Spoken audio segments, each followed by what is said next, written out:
I'm audible to everybody. Okay. I know पहले voice नहीं आ रही because mic is turned off. I have turned on right now. All right. So आज हम करने वाले एक नया टॉपिक स्टार्ट और last topic of this chapter and with this we will end the chapter of problem of deficient demand and excess demand and with the unit. Okay. तो measures to control deficient demand and excess demand में क्या कहता है यहाँ पर, तो ध्यान से सुनिएगा। हमने लास्ट क्लास में डिस्कस किया था एक्सेस डिमांड क्या होता है और डिफिशिएंट डिमांड क्या होता है। तो मैंने देखा कि जो एक्सेस डिमांड होता है वो इन्फ्लेशनरी गैप जो है अराइज करता है और उसको हम कैसे करेक्ट कर सकते हैं, उसके लिए हमें कौन कौन से मेजर्स जो है वो देखने होते हैं, तो वो हम स्टडी करते हैं इस वीडियो के अंदर स्टडी करेंगे। ठीक है ना। तो दो तरह की यहाँ पे पॉलिसीज आती है, फिजिकल पॉलिसी आती है, मॉनेटरी पॉलिसी। ठीक है। जो आपकी फिजिकल पॉलिसी होती है वो भैया गवर्नमेंट करती है और जो आपकी मॉनेटरी पॉलिसी होती है वो आरबीआई करती है, यानी सेंट्रल बैंक करता है। ठीक है। तो यहाँ पे अगर हम बात करें गवर्नमेंट पॉलिसीज की यानी फिजिकल पॉलिसीज की, तो उसमें सबसे पहले आता है डिक्रीज इन गवर्नमेंट स्पेंडिंग और दूसरा आता है डिक्रीज इन टैक्सेस। ठीक है। तो डिक्रीज इन गवर्नमेंट स्पेंडिंग में क्या है, यहाँ पे सब कुछ लिखा हुआ है बट मैं आपको फिर भी एक बार ये ना समझा के मैं एक बार अलग से आपको कुछ समझाना चाहता हूँ। आपने एग्रीगेट डिमांड पढ़ा 4 सेक्टर मॉडल के अंदर। ठीक है। 4 सेक्टर मॉडल के अंदर आपने एग्रीगेट डिमांड पढ़ा जिसमें आपने ये स्टडी करा कि जो एडी होता है वो आपका सी plus I plus ji plus X minus M होता है, यानी कि consumption expenditure, investment expenditure, government expenditure, export minus import. अगर यहाँ पर मैं एज्यूम कर लूँ कि सबकी वैल्यू जो है वो कितनी है 50 है, तो मेरा एडी कितना आ जाएगा 150 आ जाएगा। अब यहाँ पर एज्यूम करिए कि गवर्नमेंट एक्सपेंडिचर के अंदर क्या आया, रिडक्शन आ गया और वो रिडक्शन आया 30 से। तो मतलब कि जो पहले 50 वैल्यू थी हमारी गवर्नमेंट एक्सपेंडिचर की वो अब कितनी हो गई है 20 हो चुकी है। तो यहाँ पर अगर हम देखें तो हमारा एडी अब कितना आएगा 50 प्लस 50 प्लस 20 120, और ये तो जीरो ही हो रहा है ना, तो 120 आ गया। तो यहाँ पर क्या हो गया, एडी हमारा फुल हो गया जिसके कारण हमारा जो इन्फ्लेशनरी गैप है, इन्फ्लेशनरी गैप वो क्या हो जाएगा, करेक्ट हो जाएगा। ठीक है। तो यहाँ पे आप देखिए कि गवर्नमेंट जो है वो क्या करती है, डिक्रीज इन गवर्नमेंट स्पेंडिंग में क्या लिखा हुआ है कि गवर्नमेंट जो है वो एक ह्यूज अमाउंट जो है वो स्पेंड करती है इंफ्रास्ट्रक्चर और एडमिनिस्ट्रेटिव एक्टिविटीज के ऊपर, ताकि वो कंट्रोल कर सके एक्सेस डिमांड की सिचुएशन को। और कैसे सिचुएशन को कंट्रोल करती है, गवर्नमेंट क्या करती है अपने एक्सपेंडिचर को रिड्यूस कर देती है अपने मैक्सिमम पॉसिबल एक्सटेंट तक, ताकि जैसे जैसे हमारा गवर्नमेंट स्पेंडिंग कम होएगा वैसे वैसे हमारा जो एडी है वो क्या हो जाएगा, कम होएगा और इन्फ्लेशन जो है वो क्या हो जाएगा, करेक्ट हो जाएगा। ठीक है। तो इस वे में जो है वो गवर्नमेंट डिक्रीज कर देती है अपने एक्सपेंडिचर्स को। ठीक है। अगला पॉइंट आ रहा है इंक्रीज इन टैक्सेस। मैंने आपको लास्ट क्लास में बताया था जब हमने एक्सेस डिमांड किया था, तो इंक्रीज इन टैक्सेस में अगर हम पॉइंट देखें तो हमारे पास ये आता है कि अगर यहाँ पर टैक्सेस बढ़ेंगे तो हमारी income that we will represent with Y वो क्या हो जाएगी, फुल हो जाएगी। इनकम फुल होगी तो यहाँ पर हमारा जो कंजम्पशन एक्सपेंडिचर है, कंजम्पशन एक्सपेंडिचर वो भी क्या हो जाएगा, फुल हो जाएगा। एंड ड्यू टू दिस हमारा एग्रीगेट डिमांड फुल हो जाएगा, और एग्रीगेट डिमांड फुल तो इन्फ्लेशनरी गैप करेक्ट हो जाएगा। अब यहाँ पे एडी फुल क्यों होगा, क्योंकि हमें पता है कि जो एडी होता है वो C plus I plus D plus X minus M होता है। तो जब हमारा यहाँ पर कंजम्पशन फुल होएगा तो ऑब्वियसली पता है एडी भी क्या हो जाएगा, फुल हो जाएगा।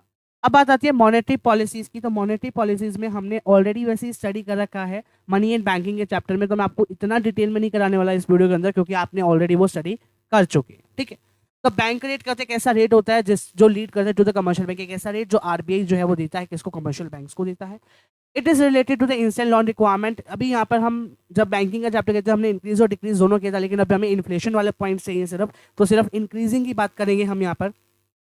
तो अगर बैंक रेट को बढ़ाया जाएगा तो मार्केट रेट बढ़ जाएगा, मार्केट रेट के बढ़ने से यहाँ पे कॉस्ट ऑफ कैपिटल बढ़ जाएगी, कॉस्ट ऑफ कैपिटल के बढ़ने से यहाँ पर डिमांड जो है वो कम हो जाएगी क्रेडिट के लिए और मनी सप्लाई फुल हो जाएगी, जिसके कारण इन्फ्लेशन करेक्ट हो जाएगा। रेपो रेट की बात करें तो यहाँ पर क्या होता है, ये एक शॉर्ट पीरियड लोन होता है। ठीक है। जो कमर्शियल बैंक को दिया जाता है एज अगेंस्ट सिक्योरिटीज। जो कमर्शियल बैंक्स होते हैं वो आरबीआई को सिक्योरिटीज देते हैं और उसके अगेंस्ट क्या लेते हैं, लोन लेते हैं, which will be repurchase by the commercial banks on a pre decided rate.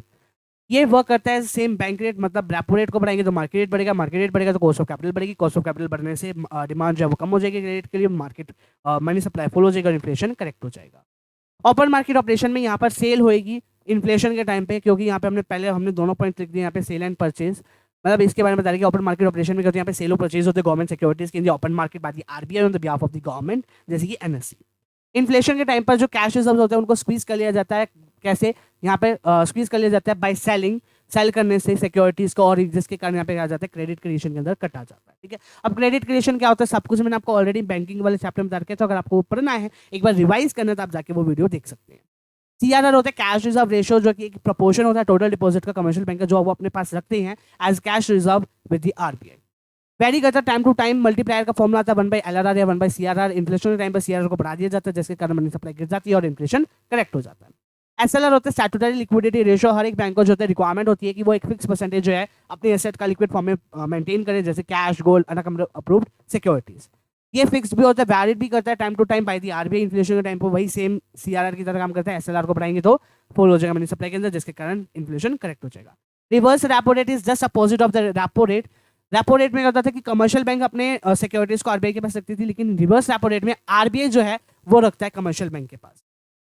Repurchase agreement जो है वो साइन किए जाते हैं दोनों के बीच में। अगर रिवर्स रेपो रेट को बढ़ा दिया जाएगा तो मोर फंड जो है वो पार्क किए जाएंगे विद दी आरबीआई और लेस फंड रह जाएंगे कमर्शियल बैंक के पास, जिसके कारण मनी सप्लाई फॉलो हो जाएगा और इन्फ्लेशन को करेक्ट कर लिया जाएगा। क्वालिटेटिव मेजर्स की बात करें, यहाँ पे मार्जिन रिक्वायरमेंट आता है। मार्जिन रिक्वायरमेंट करते हैं डिफरेंस होता है between the value of the security and the value of the ground granted. For example security का अमाउंट 1 लाख है, लोन ग्रांटेड 80 लाख का है और मार्जिन कितना हो रहा है 20 लाख का, तो ये मार्जिन हो गया। रेस किया जाता है कब, जब सप्लाई नीड्स को रिड्यूस करना होता है और higher for the speculative activities. आगे आता है रेशनिंग ऑफ क्रेडिट। फिक्स जो कोटास है वो क्रेडिट कोटास जो है वो फिक्स कर दिए जाते हैं डिफरेंट बिजनेस एक्टिविटीज के लिए। ये इंट्रोड्यूस किया गया था ताकि हम स्पेकुलेटिव एक्टिविटीज को चेक कर सके। कमर्शियल बैंक जो है वो इन कोटास को एक्सीड नहीं करते हैं। इन्फ्लेशन के टाइम एक्सेस सप्लाई को रेस्ट्रिक्ट कर दिए जाते हैं, जिसके कारण यहाँ पे मनी सप्लाई फुल हो जाएगी and inflation will be corrected.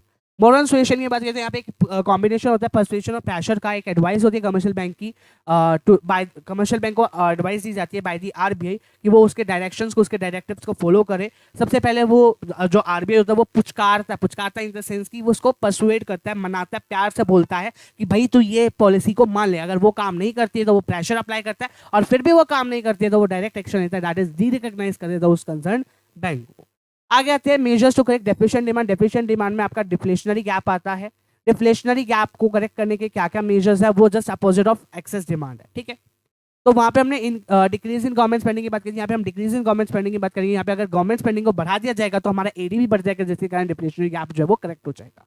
Decrease in tax के कारण क्या होगा, यहाँ पर अगर टैक्सेस को डिक्रीज कर दिया जाएगा तो हमारी इनकम जो है वो बढ़ जाएगी। इनकम बढ़ने से हमारा कंजम्पशन बढ़ेगा, कंजम्पशन बढ़ेगा तो हमारा एडी बढ़ेगा, एडी बढ़ेगा तो हमारा डिफ्लेशनरी गैप जो है वो करेक्ट हो जाएगा।